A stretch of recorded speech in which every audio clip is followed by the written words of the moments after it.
জোরে কন। কবিরাজি চিকিৎসা করেন না সামনে মোটা।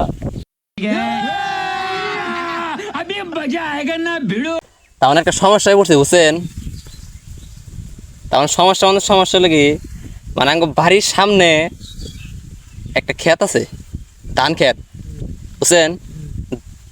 তার মানে এই ধান ক্ষেতের মধ্যে আমি ডেইলি তেমন মুতি, তার মানে সারাদিন কাম সাম করি কইরা হেরে। ডেলির মতো। তার মানে সকালে উঠে হেরে অনুমতি আর কি।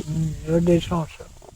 ওইটাই তো সমস্যা। তার মানে মুতি তো এখন অন্য মতো ধরে না মানে ঘুরে যায় মানে অনেক মোটা।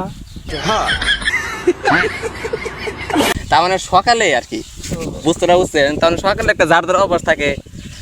তার মানে অনুমতি আবার রাইতে পিস, তার মানে হই যখন তখন হুইয়া এরা তখন ঘুমাই, তখন স্বপ্নে ওই খেতে মুতি বুঝছেন, কিন্তু সকালে ওটা দিয়ে বিছনায় মুতছি।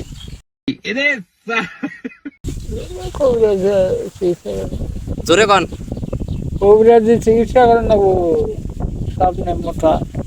সঠিক বলেছেন, আপনার বুদ্ধি ভালো। তার মানে এখন তারা করে না কি এটা খাট সাজা অন্য মোটা দেখা যায়। তাহলে খেতে মুতা যাবো না, ওটাতে অভ্যাস হয়ে গেছে গাবু, বুঝতে বোঝেন নাই। অভ্যাস ছাড়ান রাখবো। অভ্যাস হয়ে যে কত বস্তু এক বস্তু ভালো পায় খুব খায়, তাই না?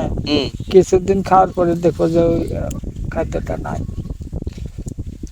ওইরকম। তার মানে এখন অনেক মুতা যাবো না, তার বেলেগ জায়গায় মুতা নাকবো। বেলেগ জায়গায় মুতবা দেহ মানে বুঝতে দেখে নেই হ্যাঁ কি হয় আর কি, কি হয় ওটাই এখন করে নাকবো। তাহলে নাহলে তো কোনো বুদ্ধি দেখতেছি না, তাই না? জোরে কন, তাই না? তাই তো।